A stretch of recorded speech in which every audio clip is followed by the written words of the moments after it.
خصوصاً اس خانوادے کے حوالے سے جن کی برسی کا اہتمام کیا گیا ہے، یہ مجلس اعزاء کا انعقاد کیا گیا ہے، سید خادم حسین بخاری صاحب اور سید اجاز ثقلین بخاری صاحب کی بلندی درجات کے لیے ایک مرتبہ سورہ فاتحہ اور 3 مرتبہ سورہ اخلاص کی تلاوت۔ بسم اللہ الرحمن الرحیم، الحمدللہ الرحمن الرحیم مالک یوم الدین، ایاک نعبد و ایاک نستعین اہدنا الصراط المستقیم صراط الذین انعمت علیہم۔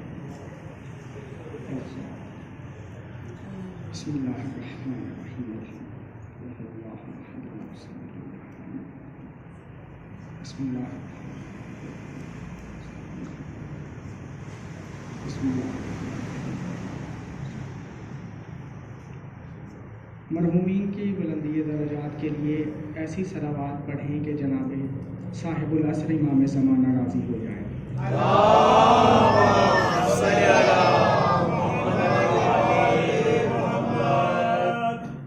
اعوذ باللہ السمیع العلیم من الشیطان اللعین الرجیم، بسم اللہ الرحمن الرحیم، الحمدللہ الذی خلق نور محمد قبل کل مخلوق وجعل روح محمد اول الارواح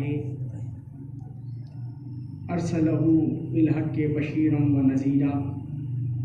الحمدللہ رب العالمین، والصلاة والسلام علی نبی الاکرم ورسول الاعظم سید المعصومین ابی القاسم محمد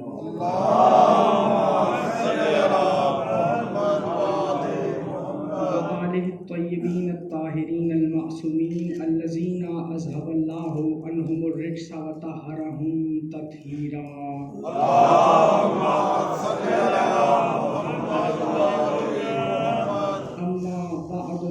قال اللہ سبحانہ تبارک و تعالی فی محکم کتابہ المبین وہو اصدق الصادقین وقول الحق ونرید ان نمن علی الذین نستضعف فی الارض ونجعلہم الائمۃ ونجعلہم الوارثین باواز بلند صلوات۔ اللہم صلی علی محمد وآل محمد۔ جیسا کہ آپ جانتے ہیں یہ مجلس ترحیم ہے اور مخصوص ہے سید خادم حسین بخاری صاحب سے، اور ان کے ساتھ عزادار امام حسین لکھا ہوا ہے۔ سبحان اللہ۔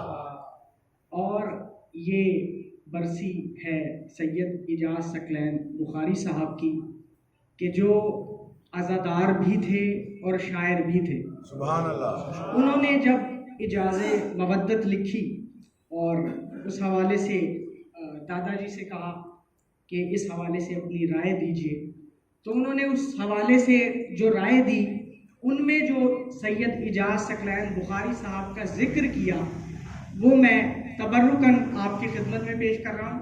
انہوں نے لکھا کہ سید اجاز ثقلین بخاری صاحب سے میرا عرصہ 40 برس سے بھی زیادہ کا ایمانی اور روحانی تعلق ہے،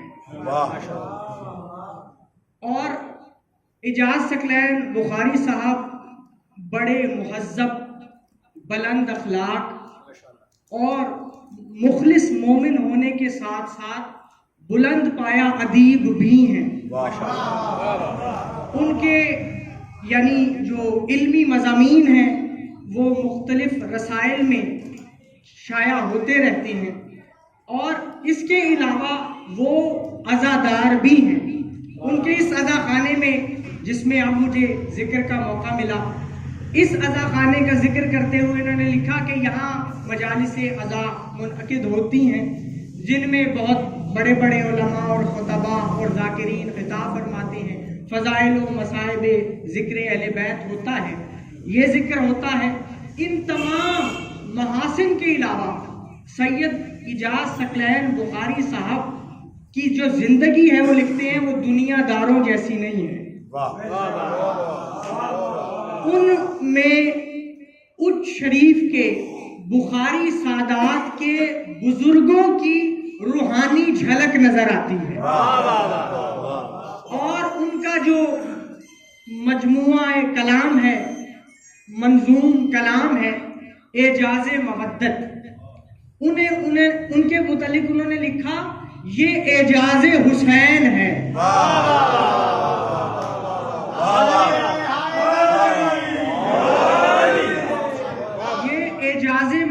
جو ہے یہ حقیقت میں اعجاز حسین ہے، اور اعجاز حسین کی نسبت حسین و منی و انا من الحسین کی وجہ سے رسول سے بھی ہے، اور اس کا دین بچانے کی وجہ سے اللہ سے بھی ہے۔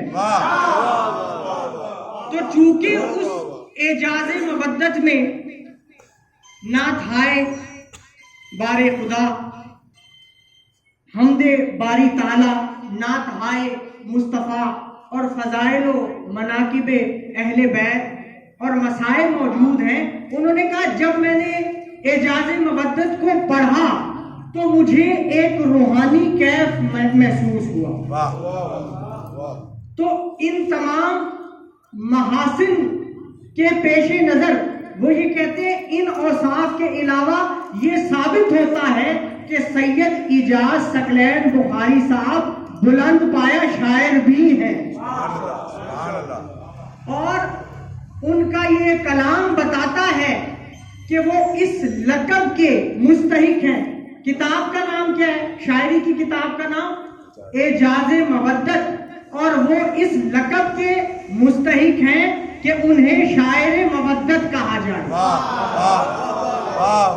باقی چونکہ وہ اس وقت لکھا تھا، ان کی طول عمر کے لیے، ان کی صحت و سلامتی کے لیے دعائیہ کلمات لکھے تھے۔ اب کے پیش نظر ہم یہ کہتے ہیں کہ اللہ تعالیٰ اس ذکر محمد و آل محمد کے صدقے میں ان کے درجات کو بلند فرمائے۔ اور چونکہ جاوید بخاری صاحب نے مجھے یہ کہا کہ آپ نے یہ اگرچہ وصال ثواب کی اور برسی کی بلندی درجات کی مجلس ہے، تو آپ نے جو موضوع پڑھنا ہے وہ امام زمانہ پڑھنا ہے۔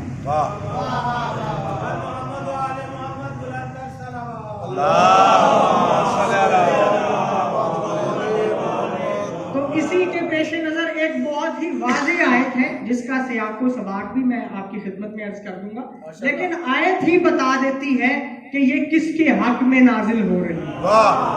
سبحان اللہ۔ اب آیت ہے وَنُرِيدُ، ہم ارادہ رکھتے ہیں، یعنی فرما رہا کہ میرا ارادہ ہے۔ ایک ایک لفظ پر غور کرنا ہے کیونکہ بزرگ ہیں، علمی گفتگو ہوگی۔ وَنُرِيدُ، ہم ارادہ رکھتے ہیں، یہ نہیں فرما رہا کہ میرا ارادہ ہے۔ اب میرا ارادہ ہے اور ہم میں فرق کیا ہے کہ جہاں وحدت یقینی ہو یا عبادت کا ذکر ہو وہاں کہتا ہے میں، خلقت الجن والانس الا لیعبدون، کہ میں نے جنوں انسانوں کو اپنی عبادت کے لیے خلق کیا ہے۔ یہاں نہیں فرماتا ہم نے، کیوں؟ کیونکہ جہاں عبادت کا ذکر ہے وہاں میں کہتا ہے، اور دو صورتوں میں کہتا ہے حدیث معصوم کی روشنی میں۔ ایک وہ تب کہتا ہے جب کسی فعل میں اپنے ساتھ کسی کو شامل کرتا ہے، شامل کرتا ہے کہ اس کے ذریعے یعنی وسیلہ بنا دیتا ہے، تب وہ ہم کہتا ہے۔ تب ہم کہتا ہے جب کسی فعل کے انجام میں کسی کو وسیلہ بنا دیتا ہے، یعنی میں تب کہتا ہے جب عبادت کا ذکر ہو، جہاں وحدت یقینی ہو وہاں میں کہتا ہے، ہم نہیں کہتا۔ جہاں فخر اور ناز کرنا ہو وہاں ہم کہتا ہے۔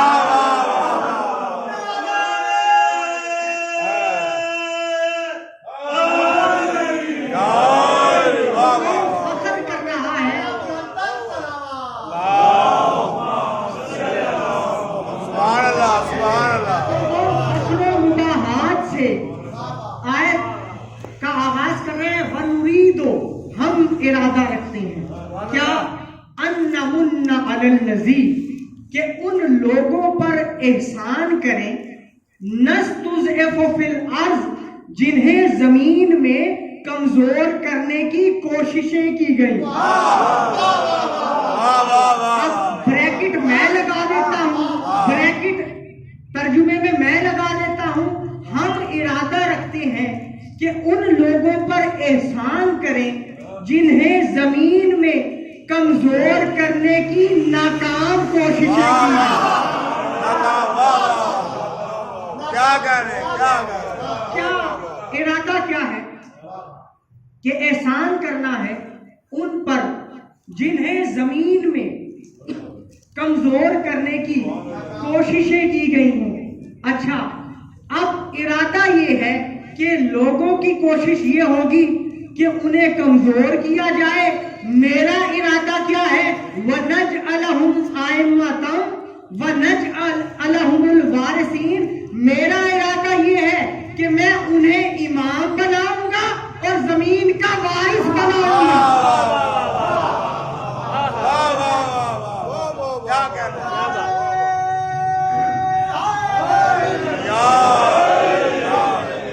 اور اس وراثت کا اعلان ہوگا حجت دورہ کے آنے سے،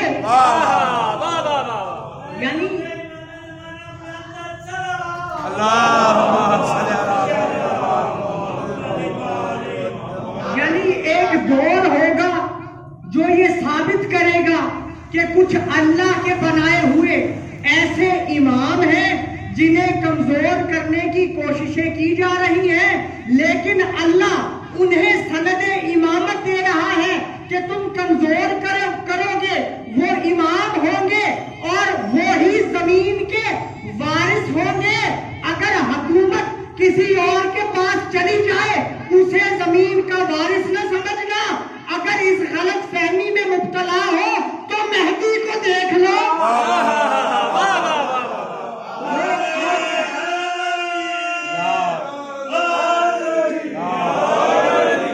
وہ آ کر یہ بتا دیں گے کہ زمین کا وارث کون ہے۔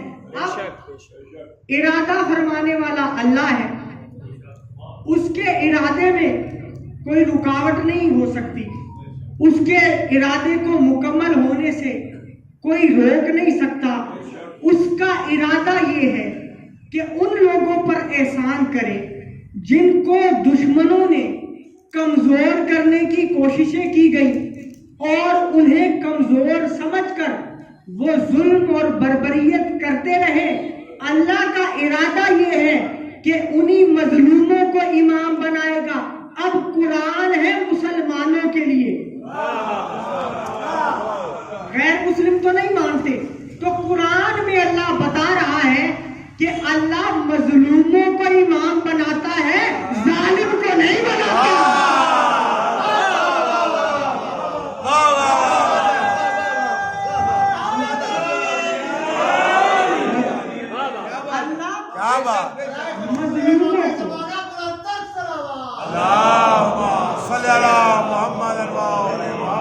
قبلہ تشریف فرمائیں، ان کی بھی تائید بھی چاہوں گا اور میری خوش نصیبی ہے کہ قبلہ مظہر بشیری صاحب بھی تشریف فرمائیں۔ نعرہ رسالت، یا رسول اللہ، حسینیت زندہ باد، یزیدیت مردہ باد، خاندان زہرا پہ بلند تر صلوات۔ اللہم صلی علی محمد و آل محمد۔ اللہ کا ارادہ ہے کہ اللہ مظلوموں کو امام بنائے گا، ظالموں کو امام نہیں بنائے گا، اور ایک ہستی کو بھیج کر بتائے گا، عدل و انصاف کرے گا کہ تم نے ان پر ظلم کیا، اب اس کا انتقام لینے والا آ گیا۔ اس ظلم کا انتقام لینے والا آ گیا۔ فرمایا وَنَجْعَلَهُمْ أَئِمَّةً، کہ ہم انہیں امام بنائیں گے۔ ہم بنائیں گے، بندے نہیں بنائیں گے، ہم بنائیں گے۔ ہم بنائیں گے تو معلوم ہوا امام اللہ بناتا ہے، بندے نہیں بناتے۔ یعنی اللہ نے بتا دیا کہ ہم بنائیں گے، لہذا لوگوں کو یہ حق حاصل نہیں ہے کہ وہ شورا کر کے، اجماع کر کے یا مالی اور طاقت کے زور سے کسی بندے کو کھڑا کر دیں کہ یہ امام ہے۔ یعنی ہم بنائیں گے۔ وَنَجْعَلَهُمُ الْأَئِمَّةَ، وَنَجْعَلَهُمُ الْوَارِثِينَ، ہم انہیں امام بنائیں گے اور ہم انہیں زمین کا وارث قرار دیں گے۔ اب ابراہیم کی امامت کا ذکر کیا تو انی جاعلک للناس اماما، کہ میں تجھے لوگوں کا امام بنانے والا ہوں، میں بنانے والا ہوں، لوگ بنانے والے نہیں۔ اب میں بنانے والا ہوں اور ہم کا فرق میں پہلے بتا چکا ہوں، میں اور ہم کا فرق بتا چکا ہوں۔ جب ابراہیم کی امامت کا اعلان کیا تو میں کہا، جب ان کی امامت کا اعلان کیا تو فخر کرتے ہوئے ہم کہا۔ یعنی ابراہیم کی امامت پر فخر نہیں، ان کی امامت پر اللہ کو فخر ہے، تو جن کی امامت پر فخر ہو اور اس کی آخری کڑی مہدی ہو تو جس کی امامت پر اللہ فخر کرے اسے بقیت اللہ کہتے ہیں۔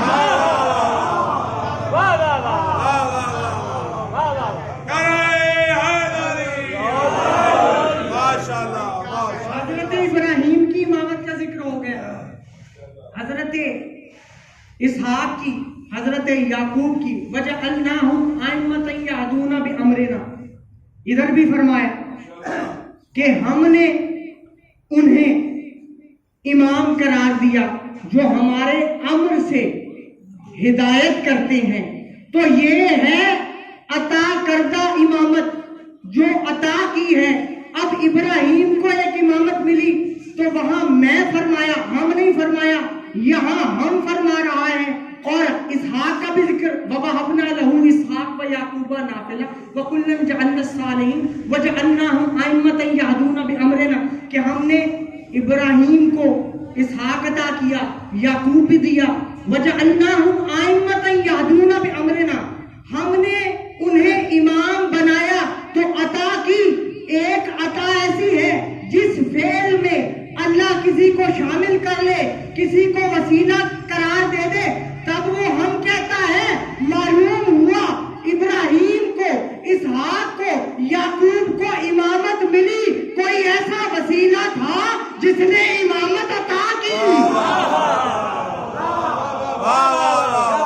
میں نے میں کا فرق پہلے بتا دیا کہ وہاں میں فرما رہا ہے، یہاں ہم فرما رہا ہے، اور کثرت سے ذکر کر رہا ہے یعقوب کا بھی اور حضرت اسحاق کا بھی۔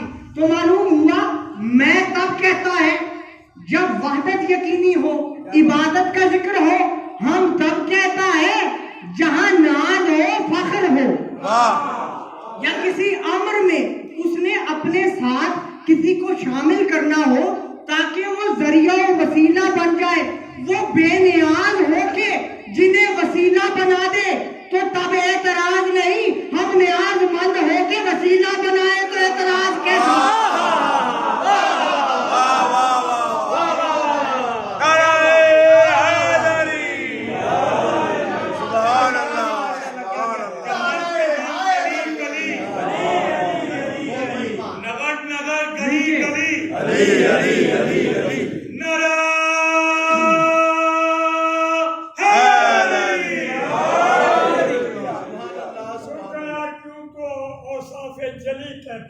سبحان اللہ۔ رکایا کیوں تو اوصاف جلی کہتے ہوئے، کیوں جھجکتا ہے تو علی کو ولی کہتے ہوئے؟ جب انہیں مولا کل تسلیم کرتا ہے تو، ارے موت کیوں آتی ہے تجھ کو یا علی کہتے ہوئے؟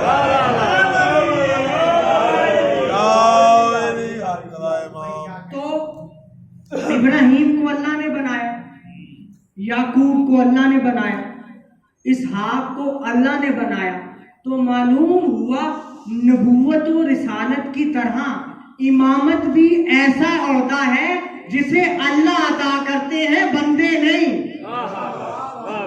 اللہ عطا کرتا ہے، بندے نہیں کرتے۔ اب اگر کوئی خود نماز پڑھانے کے لیے چلا جائے اور وہ امامت کرا دے، اسے امام نہ سمجھ لینا۔ لہذا نماز پڑھانا دلیل امامت نہیں ہے، اللہ کا امامت کا اعلان کروانا دلیل امامت ہے۔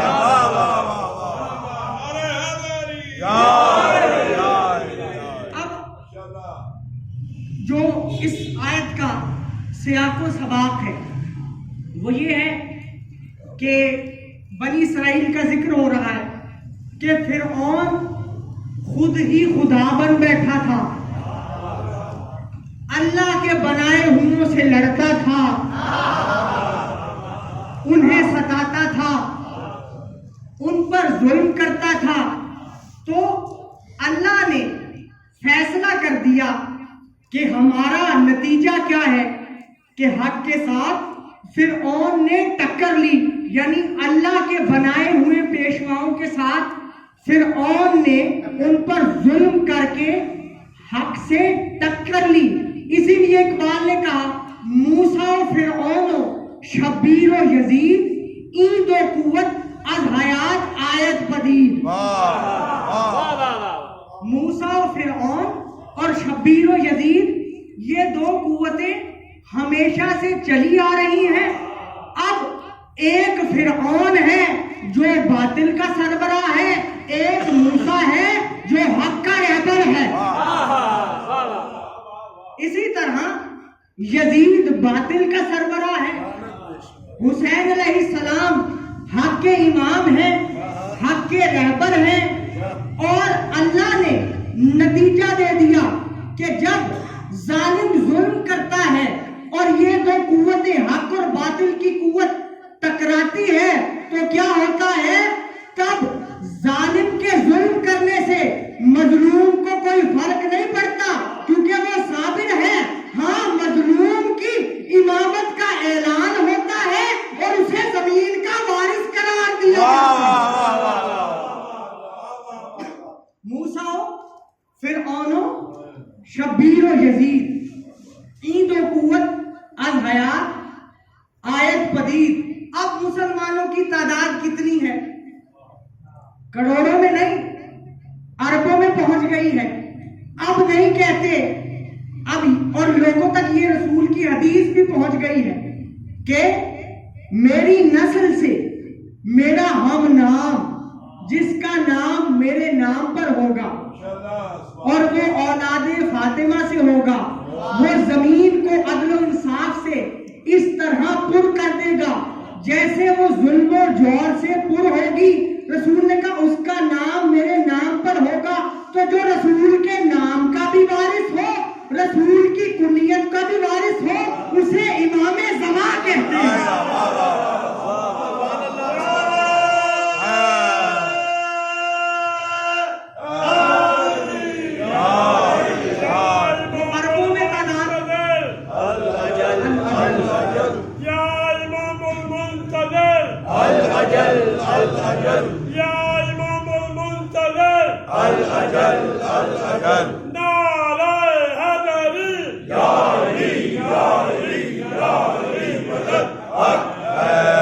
اور کس کس کے وارث ہیں؟ علوم انبیاء و مرسلین کے وارث ہیں، واہ واہ واہ، رسول کی زرہ کے وارث ہیں، رسول کی دستار کے وارث ہیں، علی کی ذوالفقار کے وارث ہیں۔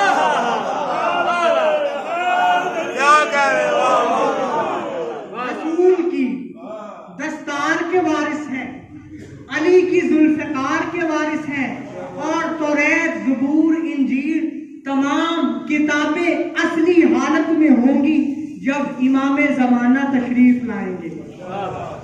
صحف انبیاء بھی امام زمانہ کے پاس ہوں گے، تو یہ وارث ہے نا، تو کیوں نہیں بناتے؟ میں گفتگو کر رہا ہوں، ذرا جاگ کے صلوات پڑھیں۔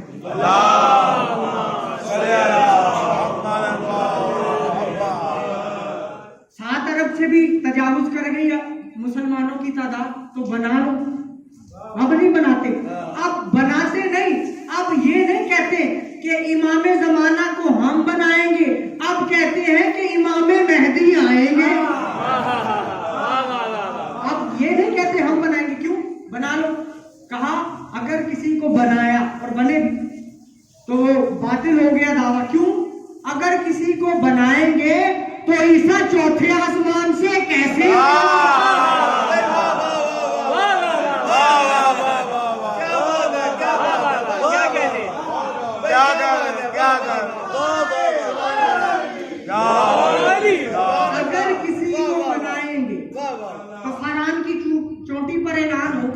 نیزہ جب پیوست کریں گے چوٹی میں تو نیزہ سبز ہو جائے گا.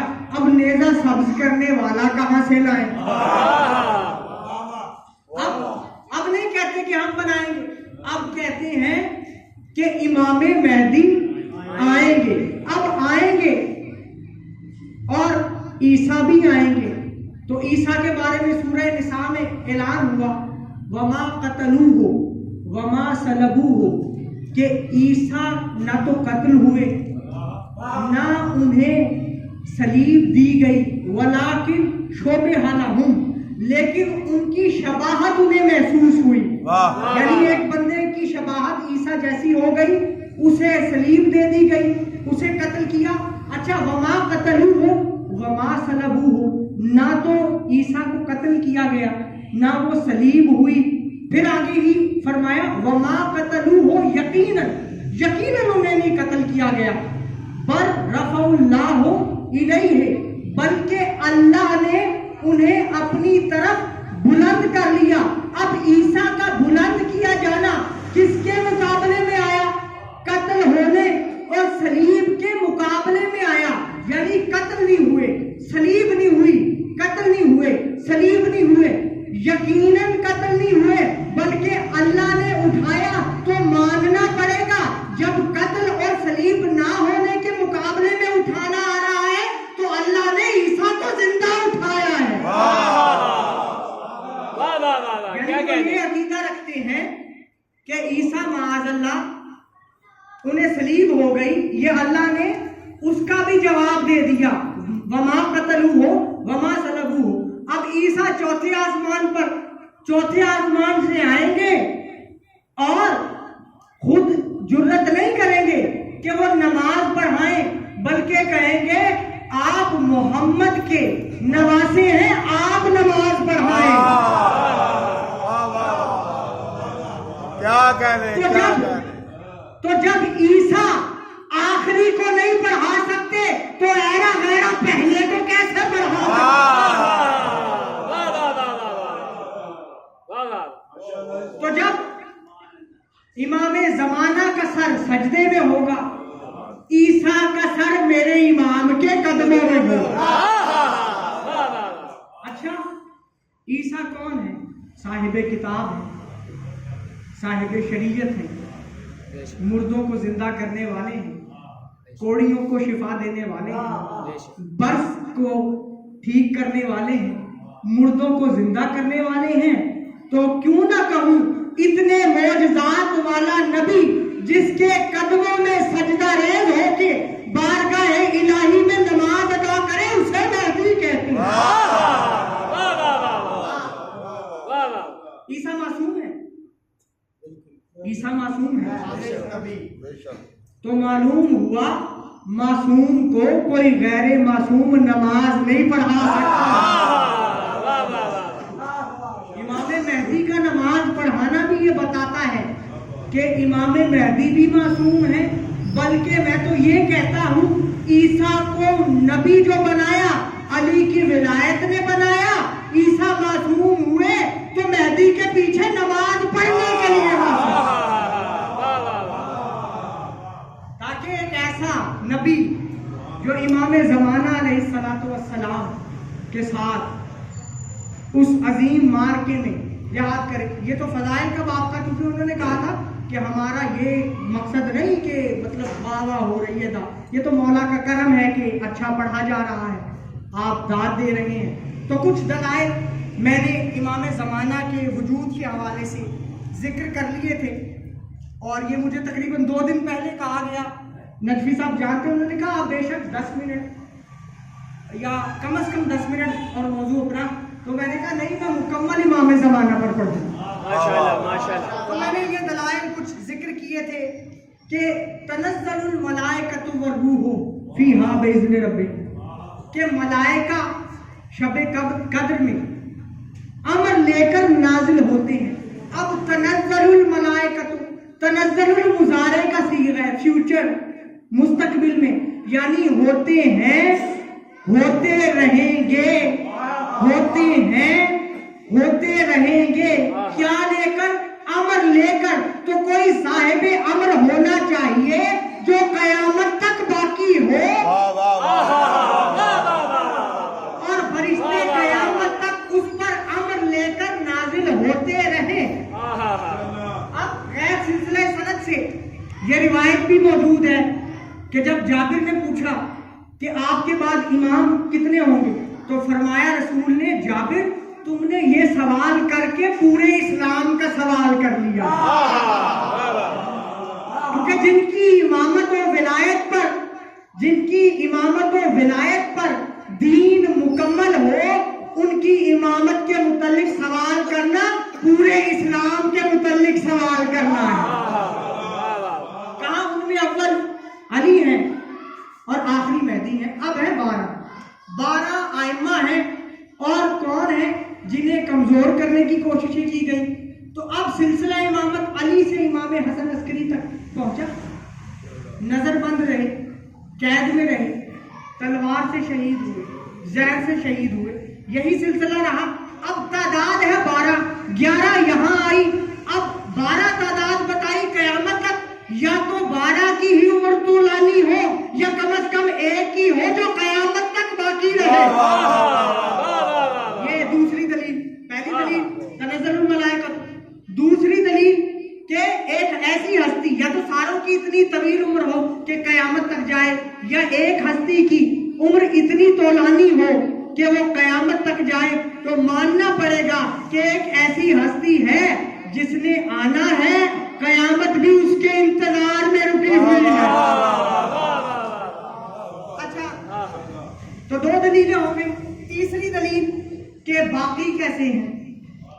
بھائی جو اللہ آگ کی تاثیر کو ابراہیم کے لیے بدل سکتا ہے، موسیٰ کے لیے پانی کی فطرت کو تبدیل کر سکتا ہے، وہی خدا آخری حجت کو گردش ایام سے محفوظ رکھ سکتا ہے۔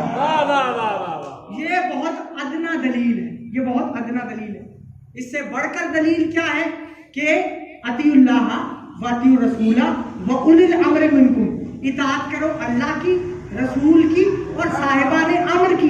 امر 2 ہوتے ہیں، ایک تشریعی شریعت والا، ایک تکوینی والا، یعنی زیارت جامع کبیر میں ہے کہ ہر چیز آپ کے سامنے تسلیم میں ہے، یعنی کائنات کی ہر چیز اطاعت کر رہی ہے، چاہے زندگی ہو چاہے موت ہو۔ تو جن کی اطاعت میں، جن کے اختیار میں موت ہو، تم ان کی زندگی کا سوال کر رہے ہیں۔ کیا بات ہے۔ امام زمانہ کے، یعنی ایک ہے ولایت تشریعی شریعت والی، ایک ہے تکوینی جس میں تمام اسباب پر، آسان کر دوں، تمام اسباب پر اختیار ہے، بڑھاپے پہ بھی اختیار ہے۔ تو ان کے لیے یہ کیا چیزیں ہیں؟ ان کے لیے یہ چیزیں کوئی معنی نہیں رکھتی۔ اب ایک لقب ہے شریک القرآن، زیارت میں پڑھتے ہیں تو قرآن نے کب تک باقی رہنا ہے؟ میں دلائل دے رہا ہوں۔ قرآن نے کب تک باقی رہنا ہے؟ قرآن نے باقی رہنا ہے قیامت تک۔ قد جاءکم من اللہ نور و کتاب مبین، آ گیا تمہارے پاس اللہ کی طرف سے نور اور کتاب مبین۔ اب کتاب ہے، کبھی ایک نور، پھر دوسرا نور، پھر تیسرا نور، نور 12 ہے، 11 نور تشریف لے گئے، دنیا سے تشریف لے گئے، تو ایک 12واں ایسا شریک قرآن ہونا چاہیے جو قیامت تک قرآن کے ساتھ رہے۔ ایک ایسا شریک قرآن ہونا چاہیے جو قیامت تک باقی رہے۔ دلائل تو بہت ہے، میں بہت زیادہ طویل گفتگو کر سکتا ہوں، لیکن بامقصد گفتگو کا ایک حصہ کہ امام زمانہ کے آمد کی غرض و غایت کیا ہے۔ یعنی نام میرا عرفان مہدی ہے، تو میں نے کہا پھر میں کوئی اور موضوع کیوں پڑھوں جب نام ہی عرفان مہدی ہے۔ انہوں نے کہا کوئی اور موضوع پڑھ لیں، میں نے کہا نہیں۔ تو عرفان مہدی امام زمانہ کی پہچان، ماتا ولم یعرف امام زمانے ہی ماتا میتتن جاہلیہ، جس نے زمانے کے امام کو نہ پہچانا وہ جاہلیت کی موت مرا۔ نقطہ آگے ہے، نقطہ ہے، جس نے زمانے کے امام کو نہ پہچانا وہ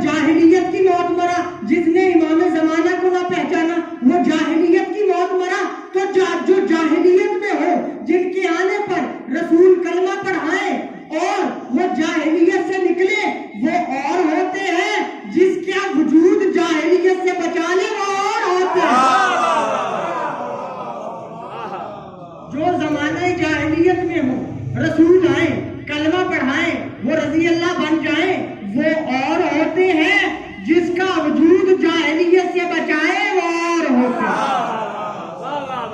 تو امام زمانہ علیہ الصلوۃ والسلام کی یہ شان و منزلت ہے۔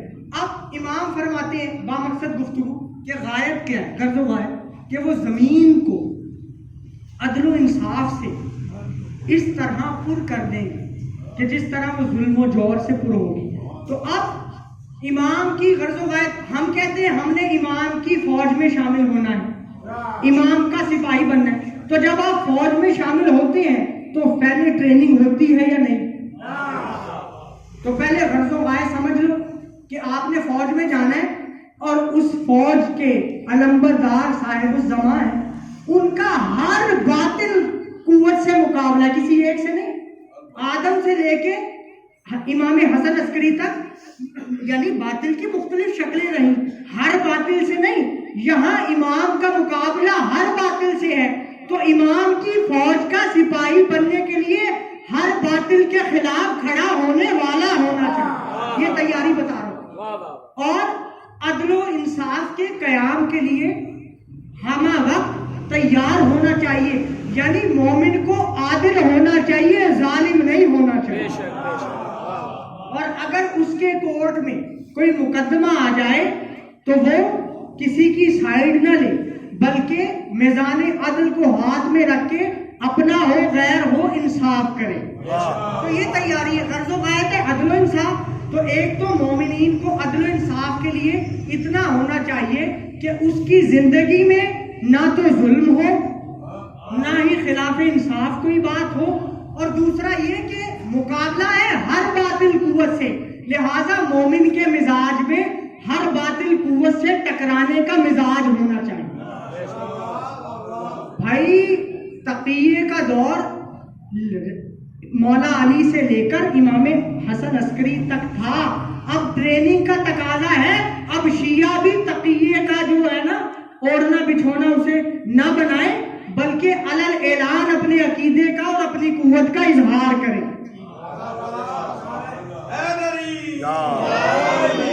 اور اپنے آپ کو امام سے جوڑنے کا کیا ذریعہ ہے؟ ذریعہ یہ ہے کہ مولا فرماتے ہیں ہمارے اور تمہارے درمیان یہ جو دوری ہے نا، وہ تمہاری وہ باتیں ہیں جو ہمیں موصول ہوتی ہیں، وہ جو تمہاری باتیں ہمیں موصول ہوتی ہیں نا، ہم ان سے بڑے رنجیدہ ہیں، انہیں ناپسند کرتے ہیں، لہٰذا آپ اپنا تزکیہ نفس اس طرح کریں کہ مومن میں پاکیزگی ہو، غرض و غایت بھی بتا دی عدل و انصاف، مومن کا مزاج عدل و انصاف والا ہو، پھر اس کے علاوہ یہ کہ وہ کوئی ظلم نہ کرے، دوسرا یہ کہ اتنا پاورفل ہو، اتنا صاحب استطاعت ہو کہ باطل کے سامنے ڈٹ جائے۔ یہاں چھوٹا سا مسئلہ ہوتا ہے لوگ گھروں میں چلے جاتے ہیں، بھائی آپ کے لیے کھڑے ہونا چاہیے، آپ یہ نہ دیکھیں سامنے کون ہے، آپ یہ دیکھیں حق پر کون ہے۔ تو امام زمانہ علیہ السلام وارث خون حسین ہے۔ قبلہ نے مجھے جو امام زمانہ کے حوالے سے حصہ دیا نقوش عصمت کا، اس میں یہ لکھا ہے کہ رجعت جو ہوگی اس میں سب سے پہلے رجعت امام حسین کی ہوگی، اس لیے فرزند حسین کہتے ہیں، اسی لیے وارث حسین کہتے ہیں۔ فرمایا کہ امام زمانہ جب دنیا سے رخصت ہوں گے، امام حسین ان کی نماز پڑھائیں گے اور بتائیں گے کہ معصوم کی نماز معصوم پڑھاتا ہے۔ تو امام صاحب الزمان وارث خون حسین کوفے کے منبر میں مولا امام زمانہ مجلس پڑھیں گے اور تمام مقدمات ظلم پیش ہوں گے۔ عزادارو، ایک مستور، ایک مخدومہ بھی اپنے بیٹے کی بارگاہ میں مقدمہ پیش کرے گی کہ میرے گھر کو جلایا گیا، مجھ پہ جلتا ہوا دروازہ گرایا گیا، میرے محسن کو شہید کیا گیا۔ پھر امام زمانہ زیارت ناہیہ میں فرماتے ہیں کہ میرا سلام ان خشک گلوں پر جنہیں ذبح کر دیا گیا۔ میرا سلام ہو ان سروں پر جن سے چادریں چھین لی گئی، میرا سلام ہو اس سینے پر جس پہ شکر سلام، میرا سلام ہو اس ریش مبارک پر جسے خون آلود کیا گیا۔ امام زمانہ کوفے میں مجلس پڑھیں گے اور فرماتے ہیں میرا سلام ہو اس معصوم شہزادی پر جس کے چہرے کی رنگت کربلا سے کوفہ، کوفہ سے شام تبدیل ہوتی رہی۔ عزادارو، اللہ جانے امام زمانہ کوفے میں منبر کیوں لگائیں گے۔ ایک کوفے کا منظر یاد آتا ہے کہ یہ وہی کوفہ ہے کہ جہاں علی کی حکومت تھی، اب یہ وہ کوفہ ہے۔ ایک وہ وقت آیا کہ علی کی بیٹیاں سربرہنہ کوفے کے بازاروں میں، سروں پہ چادریں نہیں، ایک بچی ہے جس کے نیلے رخسار ہیں، کانوں سے خون جاری ہے اور فرما رہی ہیں چھپی ہے نا اماں، ہے نا ابھی، میرے بابا کہاں ہیں، میرے بابا کہاں ہیں۔ تو ایک خاتون نے آواز پہچانی، کہا کہ کیا یہ بچی یتیم ہے؟